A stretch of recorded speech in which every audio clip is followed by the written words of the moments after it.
Venha, porque a casa é sua, a casa é nossa. Eu sou com Alessandro, multiartista e escritor do livro Elegante Negro Gay Imigrante, colaborador do projeto Novembro Corpo Negro, 365 dias, liderado pela diretora executiva Leda Maria Ornelas, embaixador do projeto Junto pela Transformação, liderado pela filósofa e escritora Djamila Ribeiro. Quero mandar um salve para todos os LGBTQI+, um salve para a cidade de Salvador, Bahia, e para todas as cidades do Brasil, para o nosso público ativo da Argentina e para todos que estão no exterior, em outros países. Gratidão pela audiência. Gratidão a todos que contribuíram e aos que irão contribuir com a campanha Vacina para Todos e Comida para Todos. Quero falar aqui dos nossos postos de arrecadação. A gente tem o primeiro posto de arrecadação, que está na Rua Saldanha Marinho, número 67, bairro Caixa d'Água, Salvador, Bahia. Responsável, Denis Silva. Quilombo, Aldeia Tubarão, Rua da Mangueira, lote 19, Tubarão, Paripe. Responsável, Natureza, França. Rua Carlos Gomes, número 613, edifício Guadalajara, apartamento 406, Salvador, Bahia. Responsável, Maria Cláudia Dias. Transferência de valores para doações de Vale Gás e alimentos não perecíveis. Doações, conta bancária e Pix. Pix 40 42 72 09 /00 0150.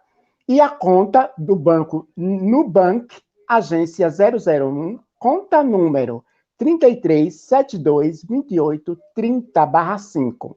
E agora a gente também tem a conta PayPal, que a gente recebe as doações através do e-mail de diasdapaz@gmail.com. Nossos sinceros agradecimentos a todos da equipe que estão nos bastidores desta roda de conversa. Estamos aqui para seguir contribuindo nessa ação educativa, social e política.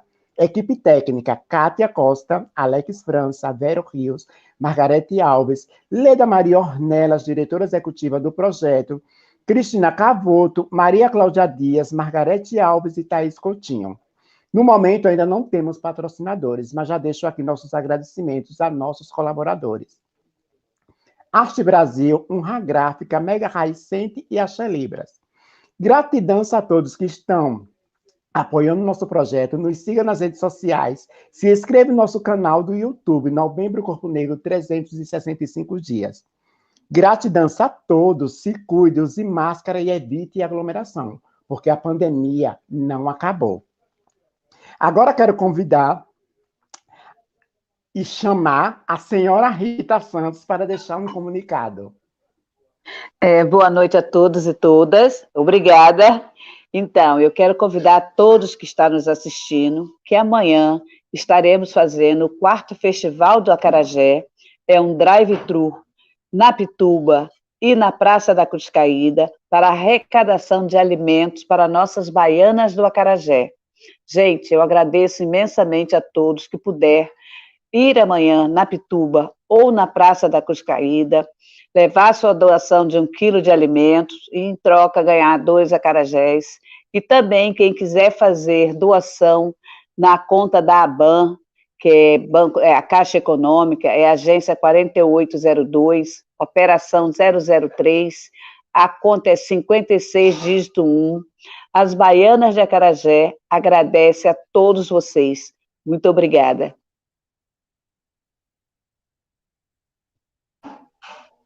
Gente, muito obrigado. Obrigado, Rita, por esse comunicado. As Baianas de Acarajé vai agradecer por essas doações que irão chegar. Gente, participe, faça as suas doações, porque tem gente passando necessidade na cidade de Salvador e necessita da sua ajuda. 1 quilo de alimento não perecível vai ajudar muita gente a combater a fome. Não é isso, Rita?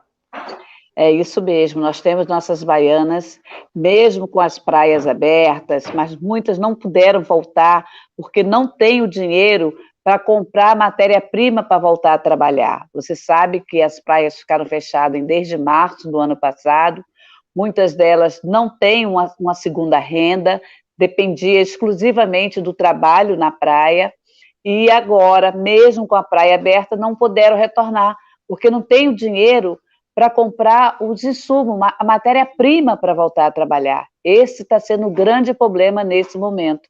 Elas não podem voltar porque não tem o dinheiro para comprar. E depois, a mercadoria aumentou por demais.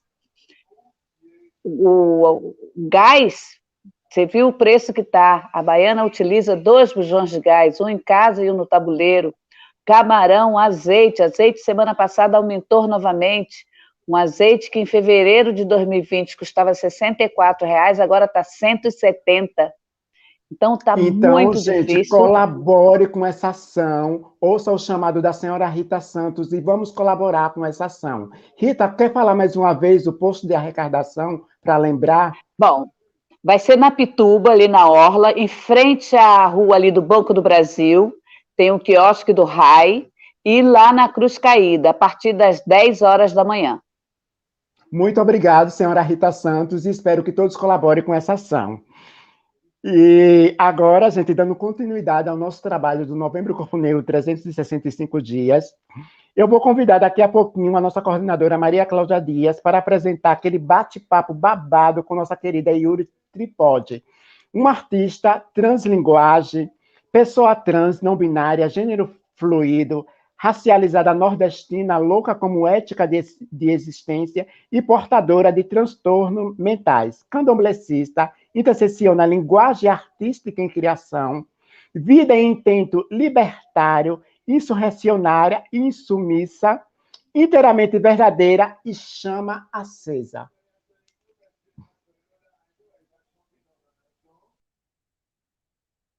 Boa noite a todos, a todas, a todos.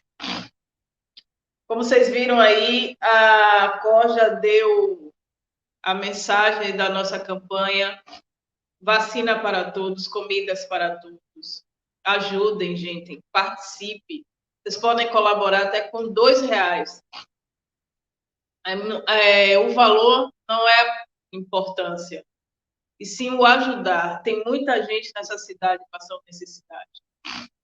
As cestas que foram arrecadadas já no mês de julho, com os valores que nós arrecadamos no mês de julho, conseguimos comprar mais de 30 quilos de alimentos, que foram divididos entre comunidades. Lá na comunidade de São Lázaro, a qual eu tenho um projeto social, nós distribuímos para 15 famílias, conseguimos comprar 15 quilos de arroz, 15 quilos de feijão, 15 pacotes de café, distribuímos para famílias que realmente estão necessitando, e tem muita gente necessitando, gente. Comida está caro, e uma cesta básica não dura o mês inteiro. Então, essas pessoas precisam de ajuda. Lá em Tubarão, na aldeia Tubarão, um quilombo com natureza França, ela também distribuiu, conseguiu mais outra ajuda de outras pessoas para complementar as cestas. E ela também distribuiu lá no subúrbio, em Tubarão, onde fica o quilombo. Tem pessoas também que estão precisando, gente. Ajudem. Igualmente, Denis, lá na Caixa d'Água, distribuiu e ajudando as pessoas ao seu redor. Contribuam, gente. É muito importante. Existem pessoas que estão passando fome, necessidade. Nós aqui do Novembro Corpo Negro, 365 dias, estamos fazendo a nossa parte, contribuindo com o que a gente pode, dividindo com todo, que dividindo somos mais fortes. E é isso que nós estamos fazendo. Mas precisamos da ajuda de vocês que estão aí do outro lado. Ok? Dona Rita Santos aqui também acabou de dar a palavra dela, das Baianas de Acarajé, do posto de arrecadação amanhã na Pituba. Vá, contribua. 1 quilo de alimento, gente. Vocês podem contribuir. 1 quilo de alimento, 1 quilo de feijão, 1 quilo de arroz. Ó, a Baiana de Acarajé em troca vai ganhar 2 acarajés. Olha que maravilha. É só a vontade, gente, o querer de levantar, chegar ali no mercadinho, comprar 1 quilo de feijão ou 1 quilo de arroz, ou chegar e doar, fazer um Pix de R$ 2. Imagine cada pessoa doar R$ 2, R$ 1. No fim do mês, é uma cesta básica. Já está matando a fome de uma família. E essas famílias, quando a gente fala essas famílias, são mães, Normalmente são mães solteiras, com 2, 3, 4 filhos, e tudo crianças pequenas. Eu falo disso da realidade da comunidade na qual eu tenho um projeto. São mães solteiras, com filhos, tudo pequeno. Essas mães precisam dessa ajuda. Então, eu peço mais uma vez a vocês, que vocês contribuam de coração. Porque também, se não for de coração, não serve, viu, gente? Um abraço. Mas antes de chamar minha irmã Yuri, eu ainda quero falar dos nossos outros, do trabalho dos nossos outros corpos negros nessa cidade. Vou falar aqui de Gisele Soares, essa menina linda, que já participou aqui de uma roda de conversa do nosso canal do YouTube. Ela está fazendo uma vaquinha, gente, para comprar um computador. É outra menina que luta, uma menina guerreira. Ela quer dar continuidade ao estudo dela, de jornalismo, que ela teve que parar, né, por conta do dinheiro, do financeiro que ela não tinha. Ela estava estudando com o computador de um amigo emprestado, que já era um computador velho e esse computador quebrou. E hoje ela está fazendo uma vaquinha para comprar um novo, que custa R$ 2.500. É outra menina que precisa dessa ajuda para estudar, para dar continuidade à faculdade dela de jornalismo. Então, todo mundo que chegar junto, contribuir, ou com R$1, ou com R$2, imagine se todo mundo chegar junto fazer essa contribuição. Vai ser lindo comprar o computador dela, dessa menina linda, guerreira, Gisele Soares, para ela estudar. Ela precisa. É outra necessidade, é outra ajuda. E também vamos falar do trabalho dos nossos outros grandes corpos negros, como Jorge Silva, seu livro Eu Matei Minha Mãe. Para mais informações, vocês vão lá no Instagram dele, Jorge Silva Anjo, que figura. Trabalho dele, vão lá adquirir o livro dele, adquira o livro dos nossos, gente. Parem de ficar só adquirindo livro de outras pessoas, que são boas também, adquiram livro de outras pessoas, mas vamos adquirir o trabalho dos nossos, dos que estão ao nosso redor. Vamos fazer crescer, levantar, enriquecer os nossos ao nosso redor. Daqui a pouco, ó o livro de Yuri, o testemunho pessoal dela, trabalho de pesquisa. Vamos fortalecer os nossos, assim como Nelson Maca, que está com seu livro na pré-venda, que ainda vai lançar. Keane, Todos os Felas do Mundo. Vá lá na página dele, Nelson Maca. Para quem não conhece Nelson Maca, né? Porque eu tenho certeza que todo mundo conhece ele. Mas é outra pessoa. Vamos fortalecer os nossos. Vamos gostar dos de lá, vamos comprar os de fora, que são bons também, são importantes, mas vamos fortalecer os nossos. Vamos fazer os nossos crescer. Se eu estou bem, os nossos ao redor tem que estar bem também. Essa é a plantação. Esse é um Ubuntu. Eu sou porque tu és. Se eu subo, eu trago você junto comigo. Essa é a mensagem. Essa é a atitude, não só na fala, e sim na prática. Venha, minha irmã. Cadê Yuri, minha irmã linda? Boa noite. Bote ela aí, Thaís. Eu já falei demais. Olá, boa noite, minha irmã. Boa, minha irmã, axé do pé, minha irmã. Axé do pé, agô. Estamos aqui. Essa é Yuri Trípode, minha gente, uma artista maravilhosa, que eu não vou apresentar ela, quem vai falar dela é ela agora, o que ela quiser falar, o poema, se apresente, minha irmã. A casa é sua, a casa é nossa. Certo.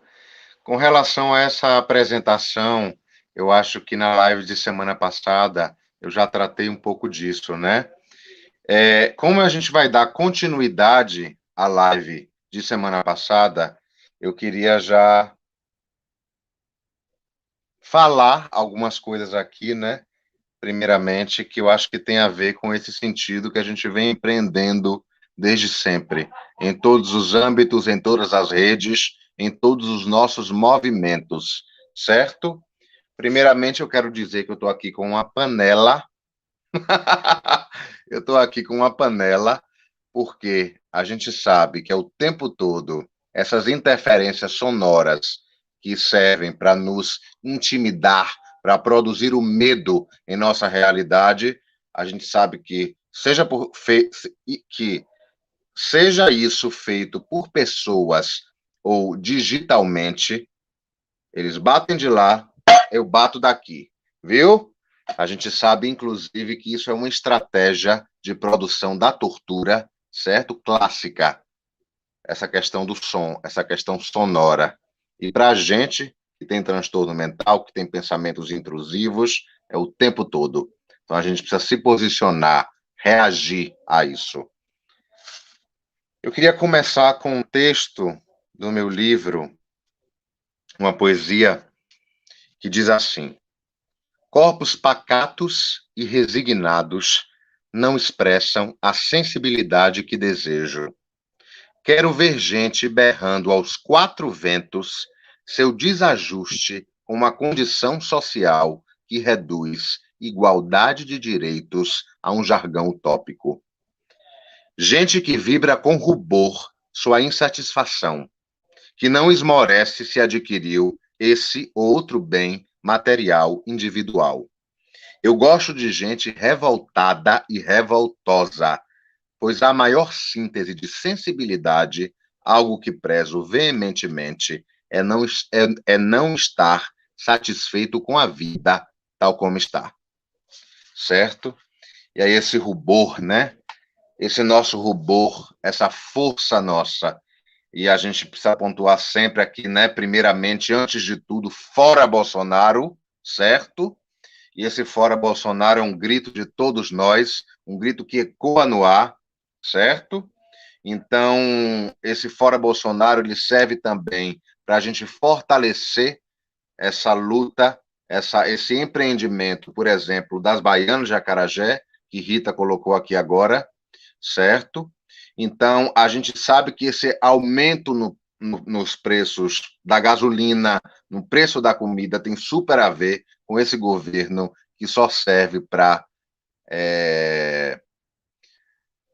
fazer com que a população, todas as populações, todas as minorias, todos os grupos oprimidos se tornem cada vez mais vulneráveis, mais do que já são, certo? É um desgoverno, um governo extremamente cruel, perverso, psicopático e sociopata, certo? Então a gente precisa, fora Bolsonaro, e saudar aqui Lula, que está aqui, né, na Bahia, esteve ontem na sede do ILEAE, com falas potentíssimas do movimento negro, né, dos movimentos negros de Salvador, e é muito importante Lula 2022, certo? 13. E aqui eu convoco, eu sou uma pessoa anarquista libertária, certo? Para quem não sabe o que é anarquismo libertário, é uma vertente do anarquismo que ele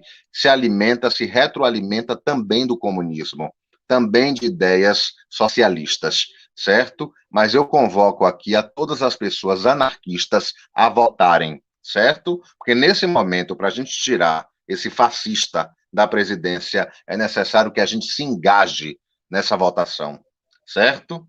Que a gente vote certo, certo? Então, assim, isso é muito importante. Voto branco, voto nulo, de jeito nenhum. Uma coisa que eu queria pontuar é porque na live passada, minha irmã Maria Cláudia Dias, ela falou assim, radicalizada nordestina, e é racializada e nordestina, pontuando esse lugar, né? Esse lugar que é o quê? Eu sou soteropolitana, o meu lugar de fala, né? Eu sou soteropolitana, eu cresci, eu nasci no bairro de Nazaré, Tororó, aqui, certo? E o que acontece? É uma coisa que eu queria tocar aqui. Eu não sou uma pessoa negra, mas eu sou uma pessoa racializada. Ou seja, o processo de racialização, ele perpassa a minha família. Eu sou de origem diaspórica, certo? E esse processo da minha existência e da minha família fazem com que o racismo também me afete. Não o racismo fenotípico, mas o racismo dessa herança. Por exemplo, meu avô é um homem negro, idoso, que trabalha até hoje em um ferro velho. Eu sou filha de uma mãe solteira, né? Essa questão da mãe solteira, né? Da mãe que cria seu filho, suas filhas sozinha, certo? Sem a contribuição paterna, esse abandono parental, né? Com relação à criação. Então, minha mãe, desde cedo, desde que eu tinha 13 anos, ela teve que ir para o exterior, trabalhar como faxineira, como empregada doméstica, como cuidadora de idosos, como camareira de hotéis, para me dar uma vida melhor, para que eu tenha aqui condições de estudar, né? Então, esse racismo estrutural que afetou a minha família, que faz com que hoje eu moro em uma ocupação, eu seja empobrecida, certo? É um racismo que a gente fala pouco, mas que atinge também as pessoas mestiças, racializadas e que são historicamente empobrecidas. Que a gente também, assim como eu falei de adoecimento e não doença, a gente fala de empobrecimento e não de pobre. E nós não somos pobres, nós temos uma herança de muita riqueza, de reis e rainhas que vieram de África. Essa é a nossa herança. Mas há um processo social e sistêmico de empobrecimento. E isso vem da herança da escravidão, da herança da colonização, certo? Então, tem outras coisas aqui. Pontuar a importância da mobilização indígena, do acampamento indígena, luta pela vida, não ao marco temporal, certo? Colocar aqui não a PL 490, essa visibilidade que a gente que está aqui, que não está lá, né? Junto com os povos indígenas, a gente que está aqui, a gente precisa sempre compartilhar, fazer com que isso se torne cada vez mais visível. E é uma coisa que eu estou vendo, essa comunhão, né? Dessa raça, que a gente sabe que esse processo de racialização no Brasil é muito perverso, muito cruel, muito doloroso, nós sabemos muito bem disso, e essa comunhão entre as raças, né, a indígena e a negra, como eu sempre pontuo, eu acho isso muito importante. Então, a gente sempre visibilizar, eu estou gostando muito de ver, por exemplo, no Instagram, diversos amigos compartilhando essa mobilização, desse acampamento Luta pela Vida agora em Brasília que está acontecendo, certo? E não a PL 490, não ao marco temporal. Outra questão. Aí já a gente vai entrar nessa continuidade do que a gente já estava discutindo, né? E aí eu quero lembrar uma rapper, uma cantora indígena chamada Brisa Flow, que ela tem uma música que ela trata de uma questão específica, né? De uma questão que é fundamental, né? Ela fala assim: a treta é sobre território, né? E a gente está vendo que, por exemplo, esse acampamento Luta pela Vida é para defender a demarcação das terras indígenas e essas políticas anti-indígenas do governo Bolsonaro, certo? Desse governo cretino, escroto, sem escrúpulos. E aí ela diz: a treta é sobre território. E eu refleti sobre isso e quero colocar aqui, trazendo já a nossa discussão, o que a gente vem discutindo, certo? Que é essa questão dessa nossa primeira casa, né? Dessa nossa primeira casa, que é o nosso corpo, desse nosso primeiro território, que é o nosso corpo, e a invasão desse território, certo? A invasão da nossa privacidade mental e a questão tanto do dispositivo mental óptico, da instauração de uma rede impositiva, arbitrária e dominativa, porque ela retira da gente o direito de escolha. A gente precisa escolher se a gente quer que o nosso pensamento, que a nossa esfera íntima e privada seja transmitida ou não. Mas não é isso que acontece. Há uma invasão, uma violação desses direitos da nossa primeira casa. É o nosso corpo, nosso território, que assim como o Pindorama não foi descoberto, foi invadido, os nossos corpos na neocolonização, nesse processo imperialista neocolonial, é invadido, certo? Outra questão também que eu queria falar dentro dessa questão, por exemplo, dessa invasão, dessas violações que ocorrem, e que o livro vai descrever um pouco disso, dessas violações, dessas violências cotidianas que perpassam a nossa experiência como pessoas portadoras de transtornos mentais, e aqui mais uma vez pontuando que no Brasil, raça informa saúde mental, certo? No Brasil, as pessoas em sofrimento mental, a maioria das pessoas que estão nos CAPs e nos atuais manicômios e nos que já aconteceram, certo? Porque ainda existe manicômio, a gente precisa pontuar isso, são pessoas negras, racializadas e empobrecidas, certo? Então a gente precisa se engajar nessa luta, porque é de todos nós, mais uma vez pontuando isso. E a minha ida à Defensoria Pública, esse enfrentamento jurídico com a realidade que eu estabeleço no meu fazer, certo? Eu estive recentemente, eu fui entregar o meu livro, a defensora pública Fabiana Almeida Miranda, ela adquiriu o meu livro, a gente escreveu um documento que a DPE assina, inclusive a parte que diz da veracidade das denúncias foi a DPE, foi a própria defensora que colocou no texto, certo? E a minha conversa que eu tive com ela, falando justamente disso. E quando a gente problematiza esse show de Truman das nossas vidas, que é uma das questões do livro, uma das pautas do livro, certo? Quando a gente problematiza essa estrutura do show de Truman, a gente vai cair justamente nessas tensões de violação e problematização da invasão, dessas invasões, dessas violações, dessas violências.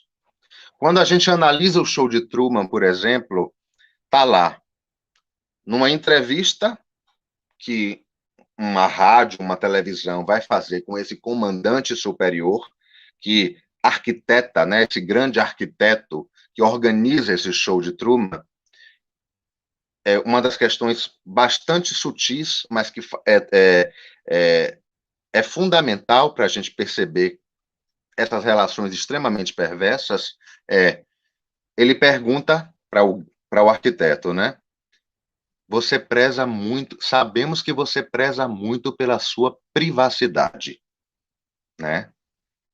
E aí a gente reflete, poxa, esse arquiteto que projeta um mundo em que os nossos corpos, eu não falo só do meu, o meu é um grau imenso, mas em maior ou menor grau isso acontece com muita gente, ou já aconteceu com muita gente, acontece e já aconteceu com muita gente, nós sabemos muito bem disso, em maior, variando os graus, e o que é que acontece? Retira completamente a privacidade do Truman.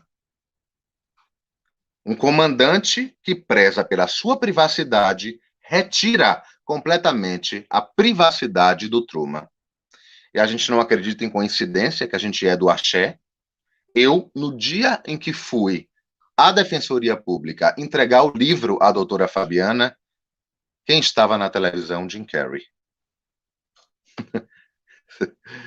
Para vocês terem uma noção de como, né, dessas coisas todas aí. E aí eu falei com ela, né, para a justiça, direito ao próprio corpo, direito à intimidade, direito à privacidade, essa rede está condenada, certo? Visando, dentro da Constituição Federal e do Código Civil, a condenação dessa rede pela justiça. A justiça não pode fazer isso, porque ela aponta a ausência de provas. Mas, como eu coloquei no documento oficial, que diz lá, em uma sociedade piramidal, temos um olho que tudo vê, mas a justiça age como uma estátua cega. Minha dedicatória para a doutora Fabiana foi: logo depois que eu publiquei o nosso documento, eu recebi a mensagem: a justiça do homem é cega, precisa de provas, mas a de Xangô é viva, ela se faz pelas evidências. E não fui eu que escrevi essa mensagem, certo? Axé. Meu pai é vivíssimo em minha vida, e eu só tenho a agradecer. Outra questão, né, que eu coloquei aqui.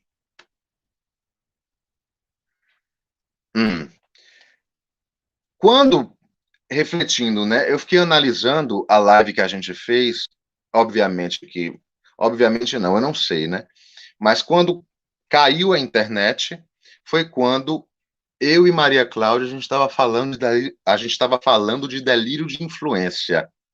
E a gente estava dizendo que o que é o delírio de influência, novamente aqui para quem não assistiu, é quando a pessoa acha que outras pessoas estão cientes do que ela pensa. E aí eu cheguei para Maria Cláudia e perguntei: isso é delirante? Isso não é delirante. Nós sabemos que isso não é delirante. E Maria Cláudia concordou comigo e falou: é isso mesmo. Eu entendo e nós entendemos que não é delirante.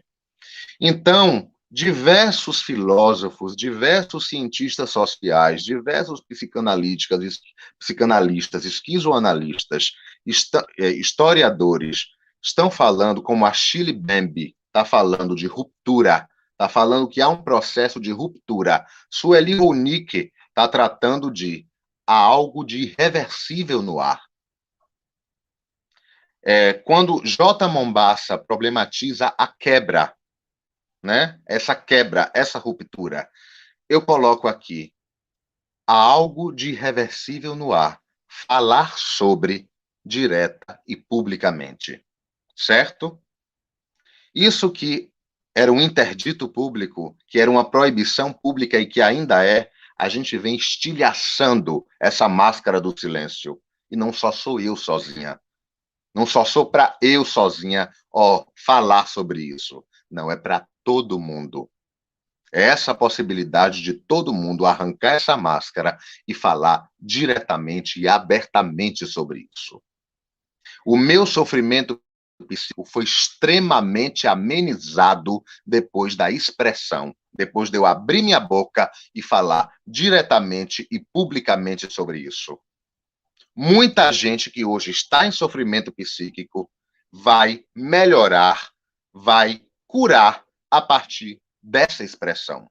Porque muitas questões que envolvem essa rede, que envolvem esse dispositivo, está nessa interdição de falar sobre isso. Desses traumas, dessa interferência, dessa manipulação, dessa indução, dessa transferência que o tempo todo ocorrem, mas que a nossa expressão é interditada, é proibida, né? E isso é uma grande questão, né? Essa cura, esse amenizar o sofrimento psíquico, esse avançar desmascarando, como existiu uma fala performativa que eu fiz, que é avanço desmascarado, avanço desmascarando, em contraponto à ideia de René Descartes, que é avanço mascarado, certo? No sentido de isso, e essa problematização está presente em meu livro. Eu termino o livro falando sobre isso, sobre a expressão larvatus prodeo, certo? Problematizando justamente esse avançar sob disfarce, fingindo a existência desse duplo, fingindo a existência dessa rede. E nós estamos abrindo caminho, pegando o bastão de quem veio antes, como eu tenho saudado Istamira, como eu saúdo todos os ancestrais dessa luta, eu reverencio e saúdo os ancestrais dessa luta que também abriram caminho para que essa discussão pudesse acontecer.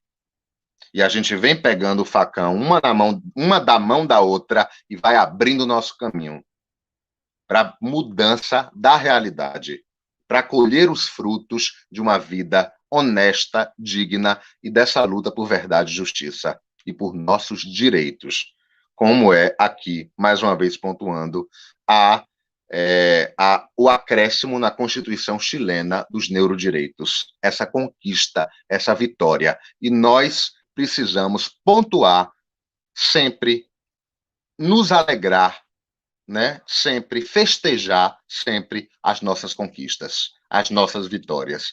Porque nós somos feitas de dores, de injustiças, de sofrimento, sim, mas também conquistamos, mas também somos vitoriosas.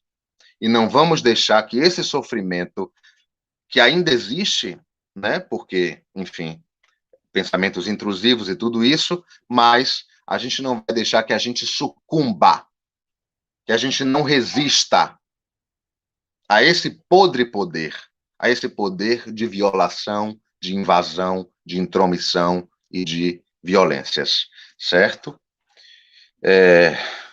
Estou aqui empolgado. Rapidinho, minha irmã. Então, existe, por exemplo, uma questão que a gente vê muito, que é muito notável e que é muito visível. Por exemplo, todas as problematizações críticas, as reflexões críticas que a gente vem tecendo contra essa organização de vida-mundo desigual, injusta, cruel, perversa, sádica, certo? Imperial e imperialista, porque quando a gente tece a crítica à nova ordem mundial, é fundamentada pelos pelo conceito e praxis, né? Porque é uma teoria e é uma prática, é um modo de configuração do mundo. A Shirley Bembe vai tratar disso, Império, de Antônio Negri e Michael Hart, vai tratar disso, o que o tio Sam realmente quer, de Noam Chomsky, vai tratar disso, Foucault vai tratar disso. E a gente, quando percebe, por exemplo, aqui mais uma vez falando do avanço desmascarando, né, dessa crítica, esse mascaramento, a gente vê que o que é que acontece? Tem uma frase também da J. Mombassa, que eu inclusive vi hoje no Instagram dela, que é assim: o que não tem espaço está em todo lugar. Se a gente pega o que é que está passando na televisão, na grade televisiva da Rede Globo atualmente? Império, Nos Tempos do Imperador e The Masked Singer. Você entende? Quando a gente fala que a nossa crítica, que o nosso posicionamento de mundo é global, está tudo imbricado, está tudo interconectado. Existem disputas de narrativas, de uma narrativa hegemônica e de uma narrativa vulnerabilizada que sofre com essa rede, com esse império, com esse processo imperialista, e que existem inúmeros interesses para a manutenção, inclusive de estruturas extremamente perversas, que focam em narrativas extremamente distorcidas, cruéis e equivocadas, como é no caso dessa telenovela Nos Tempos do Imperador, né? E essa alusão o tempo todo a esse processo de vanglorização desse imperialismo. E aqui a gente traz também Milton Santos, geógrafo, historiador, pesquisador negro, ganhador do Prêmio Nobel, que faz uma dura crítica à perversidade e à crueldade dessa globalização. Assistam a entrevista de Milton Santos no Roda Viva, certo? E o que é que a gente vai falar também disso, dessa exploração o tempo todo de nossas vidas? Porque a minha experiência, o que eu problematizo, a minha vida, a minha experiência, as questões que eu trago, elas estão presentes em festivais, elas estão presentes em galerias, elas estão presentes na televisão, elas estão presentes em vários lugares, mas a gente não é chamada para produzir. Mas a gente não é chamada para trabalhar, certo? Então, isso é uma exploração extrativista de nossas vidas, que acontece desde sempre. E a gente precisa pontuar aqui que isso acontece, que isso ocorre, e que isso é nítido, e que isso é evidente, certo?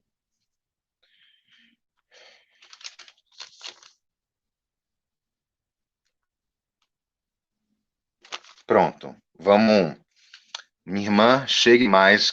Eu me empolguei aqui, falei, acho que foi importante, Não, mas vamos tá aqui ótimo. conversar. O canal é para isso.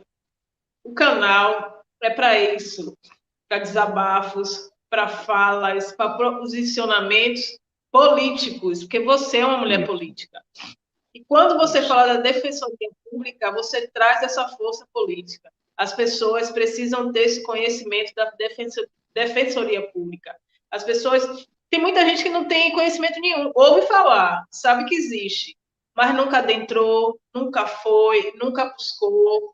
E a defensoria pública, gente, está aí para todo e qualquer cidadão, mulher ou homem, cis ou trans, qualquer questão que você tenha, vá à Defensoria Pública. Ela está lá para lhe receber. Seja lá a questão que for. Nós temos que parar com essa história de não vai dar em nada, porque o Brasil tem essa cultura, né? Ah, não vai dar em nada. Ah, não adianta. Ah, não adianta falar. Adianta sim. Adianta sim. Se todo mundo falasse, gritasse, botasse para fora o que sente, o que passa, o que já passou, o país seria outro. Muita coisa já Outro, teria isso mudado. mesmo. Mas as Isso mesmo. pessoas, tem gente que finge que não viu, finge que não ouviu, finge que não foi com você. Não finjam demência. Não finjam demência. Eu estava conversando essa semana com uma amiga sobre criança, né? O racismo infantil, o racismo no meio de criança, que é uma coisa tão delicada. A maioria das pessoas fingem não ver, não querem tocar no assunto. Não finja demência, porque quando se fala de criança, você tem que ir ao pai e à mãe. Porque essa criança, quando começa ali na infância, o racismo estrutural mesmo, aquela criança que quando senta com a criança negra, ela pega o brinquedinho dela e ó, puxa, esconde, não deixa tocar. Isso já é o racismo, e isso vem de casa. Vocês não podem fingir que não estão vendo isso. Isso é um fato. E tem que chamar pai e mãe, porque isso é pai e mãe. Isso é pai e mãe. Então, assim, não finjam que não estão vendo, não finjam demência, falem mesmo, procure a defensoria pública. Hoje em dia tem a rede social, quantas denúncias a gente não vê diariamente em rede social? Busquem pessoas que já passaram por isso e busquem apoio e vão atrás dos seus direitos. A defensoria pública está aí para isso. E ponto. Minha irmã, só pontuando, isso que você fala é muito importante isso que você fala, muito importante mesmo. E dizer, por exemplo, que a gente precisa se ligar nos nossos direitos constitucionais também. Eu agora peguei uma Constituição para ler, entendeu? A gente precisa, a Constituição precisa ser acessível para os cidadãos e cidadãs. A gente precisa acessar e saber dos nossos direitos.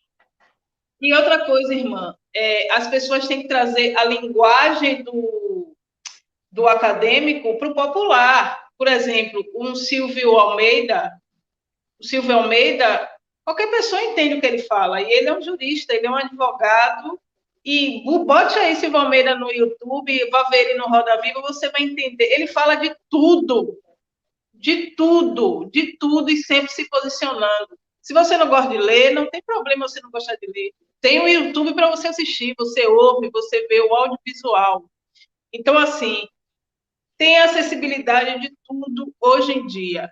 Busquem seus direitos. É o que eu tenho para falar. E minha irmã, eu ia falar com você falou importantíssimo aí de show de Truman. Você conhece a vida de Jim Carrey, a vida dele é real, ele, pessoa, cidadão?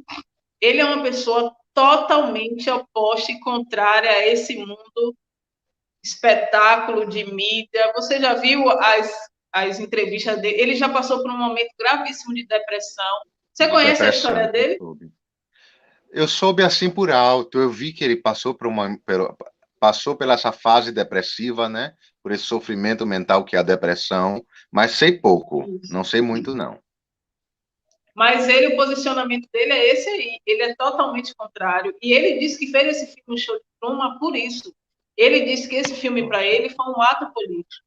Por essa doença que está hoje em dia, Principalmente hoje em dia, nós chegamos em 2021, gente, e o interesse das pessoas é reality show. Eu não tenho nada contra, viu, gente? Cada um gosta do que quiser, assiste o que quiser. Mas a gente não pode chegar em 2021 e o maior interesse, a maior audiência, o mais procurado, o mais desejado é reality show. Gente, eu tenho uma premissa comigo de você ter cuidado, tenha cuidado com quem você dá poder. Hoje em dia, as pessoas estão dando poder a seres surreais. Vocês tomem cuidado a quem vocês dão poder, a quem vocês alegam poder. Porque está um esvaziamento hoje em dia na mídia, de todos os assuntos, de todas as formas. Os jovens de hoje em dia precisam se centralizar, precisa ter um mínimo de personalidade, buscar um conhecimento para se centralizar. Porque, do contrário, não dá. Você viu ontem que lindo foi Lula ontem no Ilê, gente. Imagine que coisa linda foi Lula ontem no Ilê, lindo demais. Potência, muito. Aí, hoje está lá. É esse poder que a gente precisa.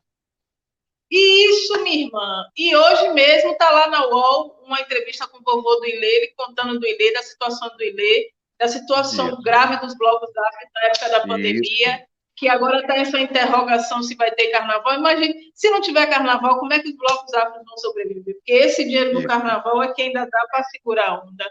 Então, são questões que tudo isso é político. Política. E não dá para a gente fingir que não existe. E os jovens de hoje em dia precisam ter essa noção.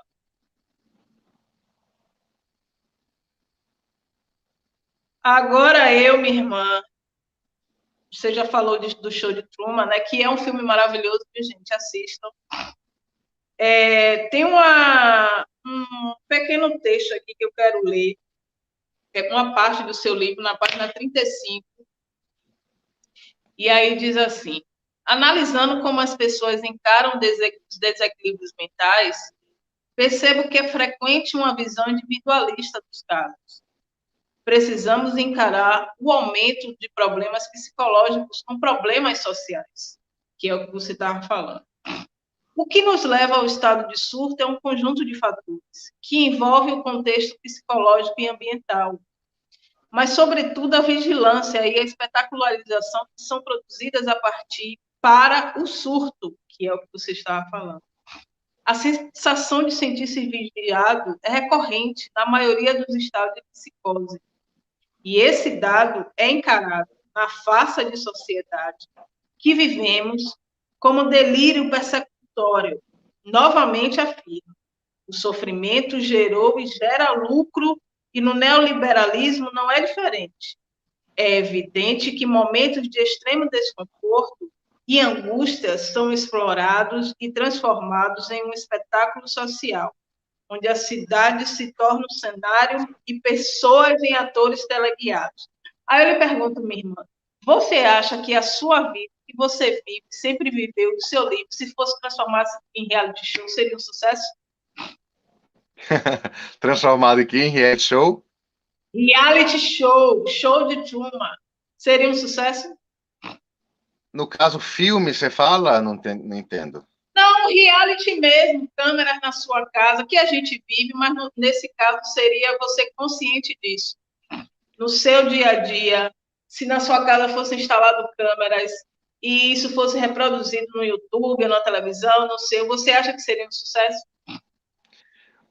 Minha irmã, primeiramente, assim, a crítica que a gente faz, inclusive, eu critico o reality show, a lógica do reality show no livro, logo no início. Eu falo sobre isso.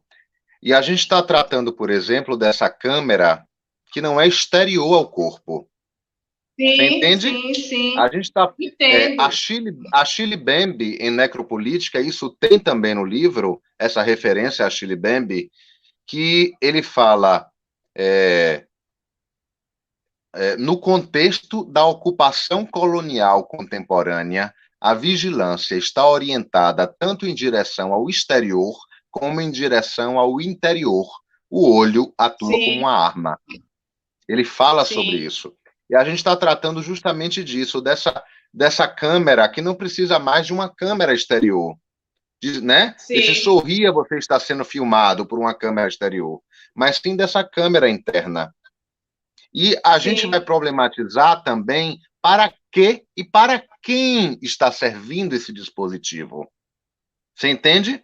Porque essa suposta segurança que ele proporciona, a gente tem que sempre estar se perguntando, segurança para quem? Segurança para quê?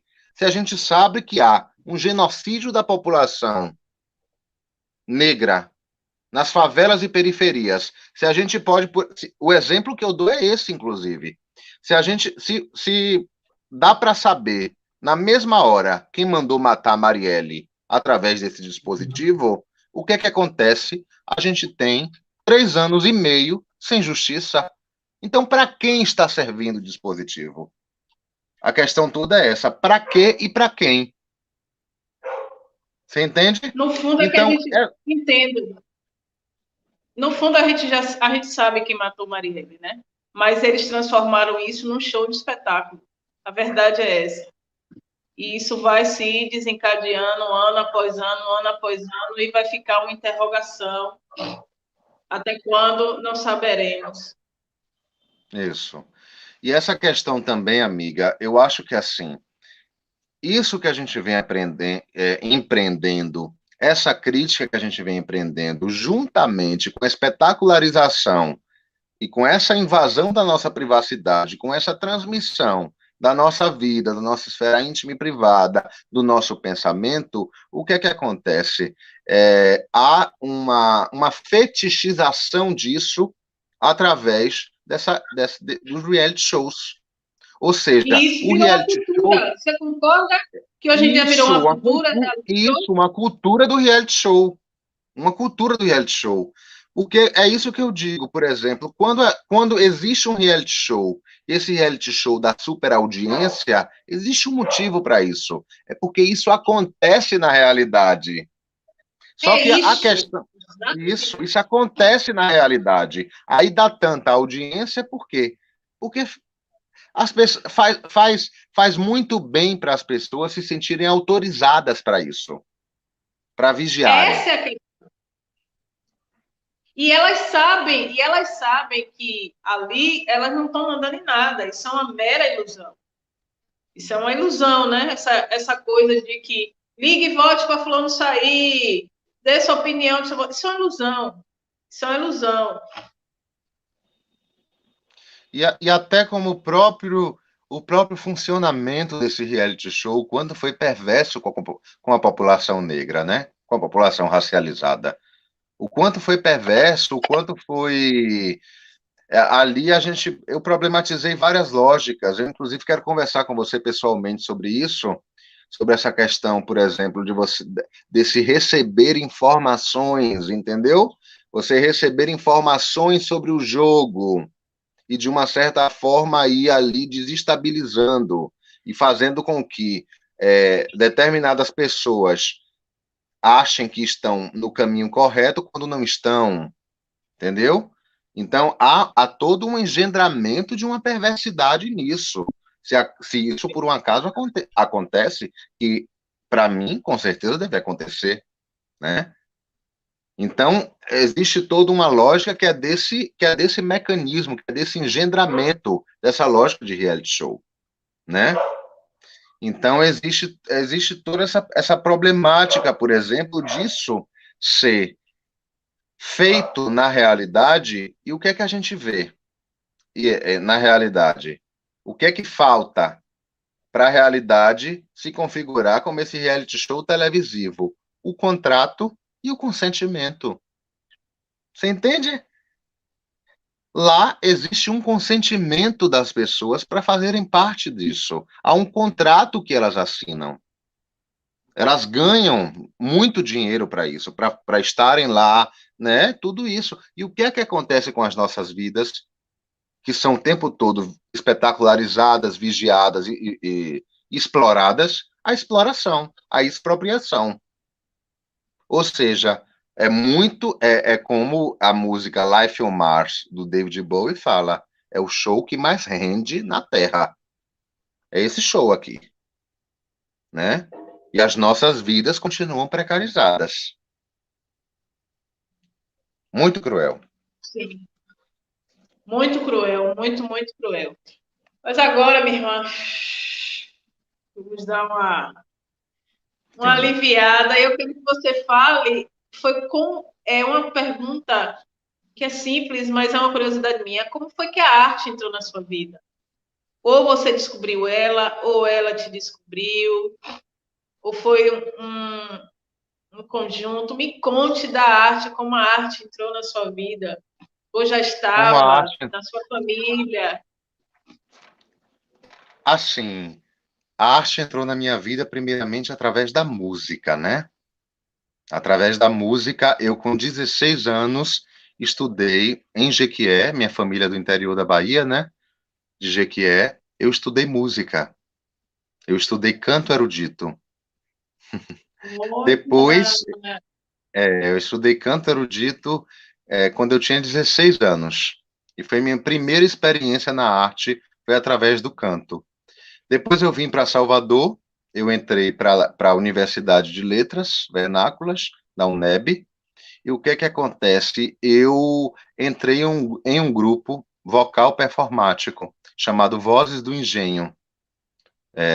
A direção é de Marcelo Jardim, e acontecia lá no Engenho Velho de Brotas, naquele Solar Boa Vista. E a gente tinha apresentações, cantavam músicas, isso tem o quê? 10 anos, 11 anos, 10 anos. E é isso, né? Essa questão também dessa ancestralidade ser muito presente ali, né? No Vozes do Engenho, nessas questões todas. E aí é isso. Depois eu fui fazer teatro, migrei para artes cênicas, de letras vernáculas eu fui para artes cênicas, e aí é isso. Existiram diversas experimentações, diversas questões de produção de espetáculos teatrais, né, na escola de teatro e tudo, mas a minha vertente estava mais para o lugar da performance, da performatividade. Então eu fui também explorando esses lugares, né? Não gosto nem do termo explorando, mas a gente explora outras coisas, que a gente se apropria. É outra conversa. Por exemplo, esse lugar da gente experimentar outras linguagens. Aí vem biquíni quadradão, situação performática, interferência urbana, como ultraje para ocasiões fúnebres, como sintaxe para paripe, como P&B, experimento sob cano e papel, guerra de espadas, tudo isso que vem de uma produção ela não é solo, porque nada é solo, né? A gente tem sempre pessoas com a gente, filmando, uma equipe com a gente, e que formam aquele trabalho final. Mas é isso. E é isso, minha irmã. E aí a gente vai produzindo dentro dessa linguagem mais performática, mais performativa, né? E eu acho que a performatividade é um paradigma para a arte, assim, sabe? Eu acho a performatividade um grande paradigma para a arte. Assim, você está ali completamente imbricado nessa escrita de si, que ela também é autoetnográfica. A gente vem estabelecendo, por exemplo, se a gente parar para refletir, que muito da arte que é produzida atualmente ela é autoetnográfica. Ela fala sobre a ótica de uma pessoa, a experiência de uma pessoa, sobre e a partir de um grupo social que ela faz parte. Seja aí negra, trans, indígena, né? A arte está permeada disso, né? Essa autoetnografia, ela está na arte. E esse fazer performativo é um paradigma, eu acho, porque coloca a gente nesse lugar de presença, de presentificação, e não de representação. Eu não estou falando aqui, por exemplo, ou criticando o teatro como linguagem, isso é muito importante, certo? Mas eu estou falando aqui em sentido de vida, certo? Eu questiono e eu problematizo muito a representação na vida. O teatro é muito potente e assim a gente vê, é nítido também, que o teatro ele já está com essa veia performativa, com essa veia performática, né? A gente tem a Unissagé, aí as produções de Unissagé, que tem essa vertente também, né, de experimentar, de ser, de radicalizar na forma, né, de radicalizar na forma e no conteúdo. Então, isso eu acho muito importante. A arte está pulsando essa performatividade. Mas essa diferença a gente precisa fazer, né? Por exemplo, os teatros que me interessam não são esses teatrões, por exemplo, de representação de personagem, muito, sei lá, que me interessam, certo? Sim. De uma caracterização, por exemplo, de uma caracterização que foge muito de si. Você entende? De uma caracterização que foge muito de si.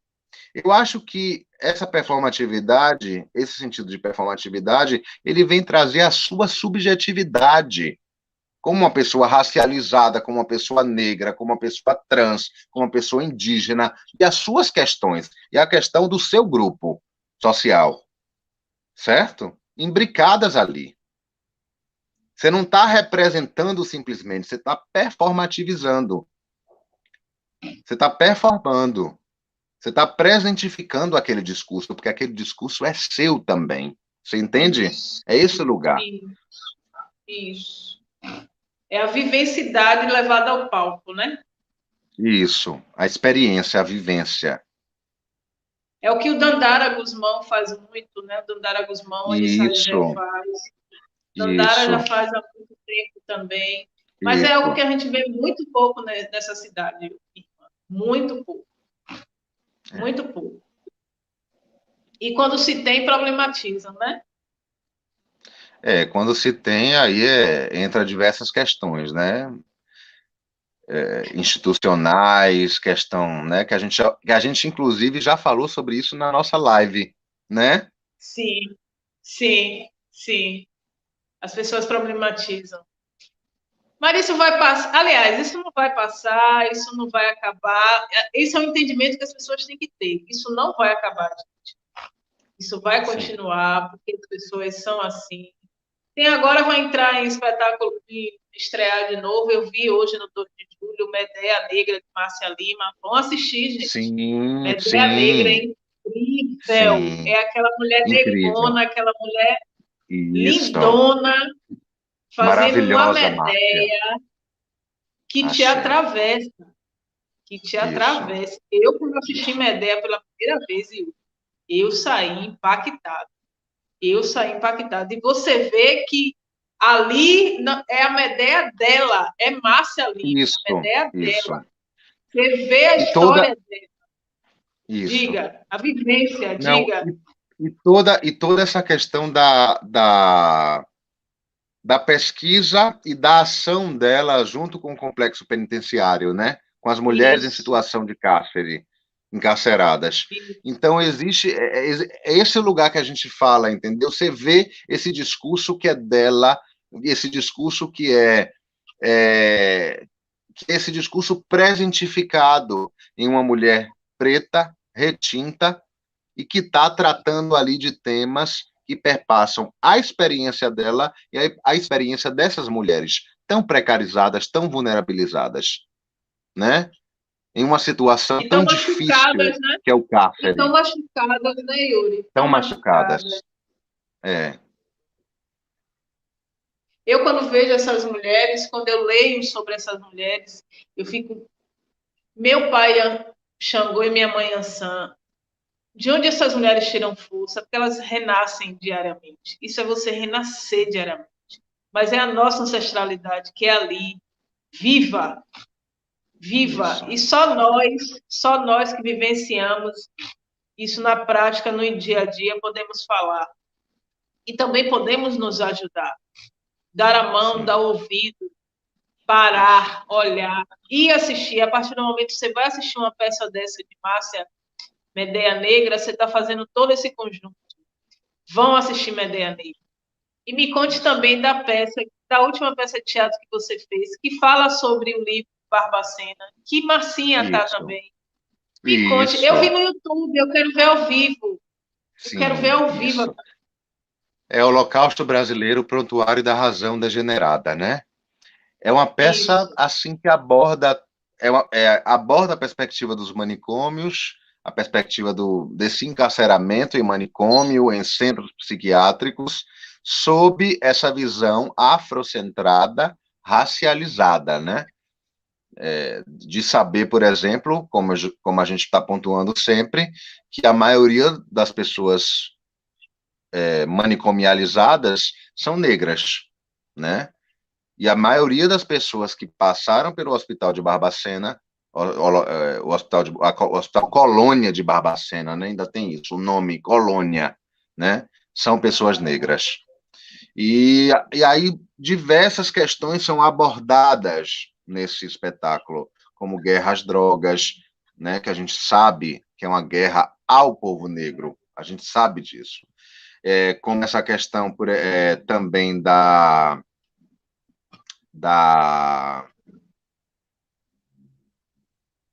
são muitas questões, gente. O Holocausto brasileiro perpassa muita coisa, assim. É duro e cruel. Eu tô lembrando aqui da última cena, que a última cena é muito boa, que é a cena do grampo, né? Do grampo de Cassandra. Então, são várias questões ali abordadas muito importantes. Essa questão da eugenia é problematizada. Essa questão, por exemplo, da psiquiatria democrática, de Franco Basaglia, de Frantz Fanon, isso é problematizado. Essa questão da antipsiquiatria também é problematizado, de quebrar os muros do manicômio, né, que é uma ação muito forte também. E toda essa questão de Beatriz do Nascimento, de Lélia Gonzalez, que vem trazendo também para essa Cassandra, que Diego Araújo criou essa personagem, e o nome dela era Cassandra dos Santos Nascimento, em homenagem a Beatriz Nascimento. Não, é Cassandra dos Santos Nascimento, mas iria ser Cassandra Gonzalez Nascimento, para homenagear essas duas mulheres negras super importantes para a gente, né, que é Beatriz Nascimento e Lélia Gonzalez. E lembrando aqui de Lélia Gonzalez, eu acho que esse texto de Lélia Gonzalez que diz o lixo vai falar e numa boa, é tão importante para a gente, esse texto. Você conhece, minha irmã? Não. Eu vou te passar depois. É muito bom esse texto, é muito importante para a gente. Essa questão, por exemplo, de que os rejeitados, as pessoas que foram vulnerabilizadas, as pessoas que são segregadas, dissidentes, né, dessa ordem hegemônica, desse processo hegemônico de poder, as pessoas negras que são vistas como esse lixo, e esse lixo vai falar e numa boa. Ó a chuva. Epa! Esse lixo vai falar em uma boa, sabe, minha irmã?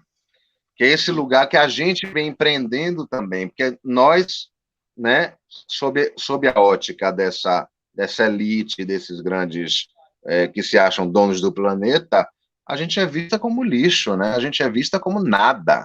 A gente é vista, inclusive, como inimiga, como inimigos desse sistema, né? A gente precisa estar ciente disso. Eu digo que eu não tenho inimigos, eu luto pela transformação da realidade. Mas muita gente toma as nossas questões como questões extremamente problemáticas para essa manutenção de mundo. E eu digo que para essa manutenção de mundo tal como está, que seja problemática mesmo, né? Que incomode mesmo. Sim. É isso, minha irmã. Olha, já é 1h06 de conversa. Pense aí, é muito rápido. 1h09. É 1h09, né? O meu tem 6. É isso, minha irmã. Se você quiser falar mais algo para finalizar, para fechar, fique à vontade. Certo. A tela é sua. Certo.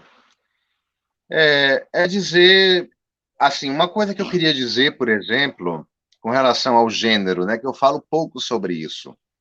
Eu falo pouco sobre essa questão do gênero, da identidade de gênero, que é essa identidade de gênero trans não binário. Então, assim, por exemplo, existe um delírio, é um delírio, né? Não é esse delírio que é falacioso da psicopatologia, mas é esse delírio da cisgeneridade, ela ter a pretensão de, de achar que ela tem que legitimar o gênero dos outros, né? Por exemplo, se eu digo eu sou ela, né?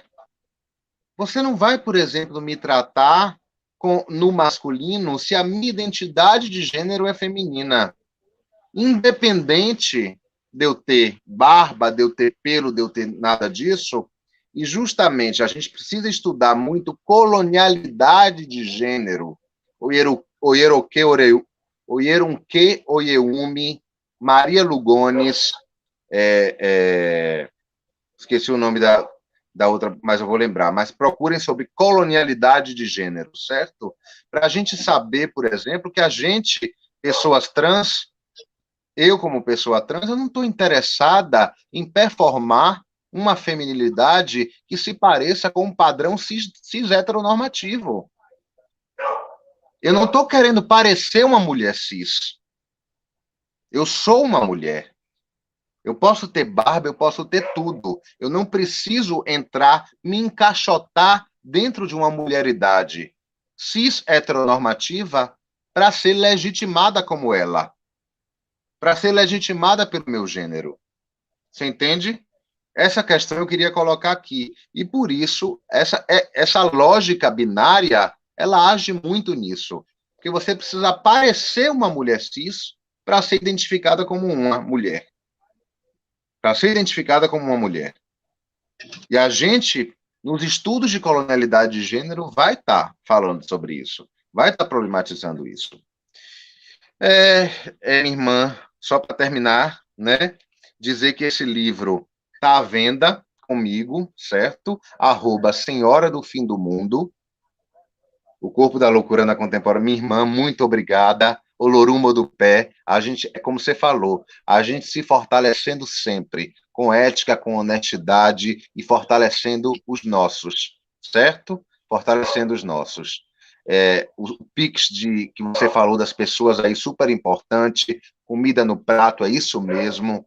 Essa campanha que vocês estão empreendendo, muito importante, certo? Como diversos outros, como Deusa Gisele Soares, como diversas outras pessoas que estão necessitando nesse momento, e se as pessoas dividirem, como você falou, se todo mundo dividir um pouquinho, fica bom para todo mundo.